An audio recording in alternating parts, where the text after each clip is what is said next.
હવે ગુજરાતમાં તેની અસર આગામી દિવસોમાં વર્તાશે, પરંતુ હાલના સમયે જ્યારે લેન્ડફોલ ફેંગલ વાવાઝોડાનું થયું છે ત્યારે કયા પ્રકારની સ્થિતિ જોવા મળી છે, ક્યાં ક્યાં વધુ વરસાદની સ્થિતિ જોવા મળી, ક્યાં પૂરની સ્થિતિનો સામનો કરવાનો વારો આવ્યો છે, શાળા કોલેજોમાં રજા જાહેર કરવામાં આવી છે, ઉપરાંત કેટલા રાહત શિબિરો તૈયાર કરવામાં આવ્યા હતા કે જ્યાં લોકોને રાખવામાં આવ્યા છે આ ફેંગલ વાવાઝોડાને પગલે, કારણ કે જાણકારી હતી જ કે ખાના ખરાબી વધુમાં વધુ સર્જાવાની છે, ત્યારે કયા પ્રકારની પરિસ્થિતિ લેન્ડફોલ થયા બાદ જોવા મળી રહી છે, ધવલ માકડિયા પાસેથી વધુ વિગતો મેળવીએ. ધવલ.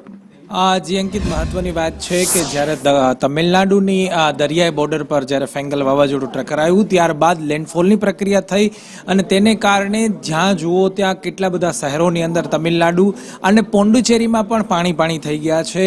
જ્યારે કે ભારે વરસાદ પડ્યો હોય તેવી સ્થિતિનું નિર્માણ થયું છે.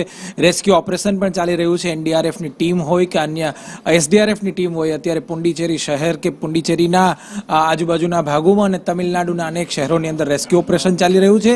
સાથે સાથે રેસ્ટ હાઉસો પણ બનાવવામાં આવ્યા છે અને જ્યાં લોકોને સુરક્ષિત સ્થળે ખસેડી અને તેમને ભોજન અને અન્ય વ્યવસ્થાઓ પણ આપવામાં આવી રહી છે. મહત્વની વાત છે કે હવે જે વાવાઝોડાની અસર ઘટી રહી છે અને ઘટ્યા બાદ એ દક્ષિણ પશ્ચિમ દિશામાં ફંટાયો છે, જેથી કરીને તમિલનાડુ અને પોંડિચેરી ઉપરના ભાગોમાં પણ ક્યાંક ભારે પવન અને વરસાદની અસર દેખાય છે, પરંતુ મોટી જાનહાનિના કોઈ સમાચાર મળ્યા નથી.